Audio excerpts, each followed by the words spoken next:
عارفين الناس دول؟ ايه يا عم اللي عطاك يعطينا؟ ايه يا عم لحقت تنسانا ولا ايه؟ ايه يا عم هو انت بس اللي نجحت؟ هو كل اللي بينجح بيعمل كده؟ فالرد عليهم بيكون كالتالي: ايه يا جماعة، هو انا ذنبي ايه ان اكون ناجح؟ انا عملت بكلام ربنا لما قال وقل اعملوا، فربنا سبحانه وتعالى مديني موهبة، فانا بقدر الامكان بشتغل على نفسي علشان اكون حاجة. اي حد ربنا مديله موهبة، مش شرط انا.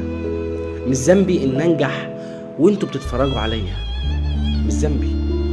مش ذنبي ان انتوا تفضلوا في مكانكم ما بتعملوش حاجة، مش ذنبي.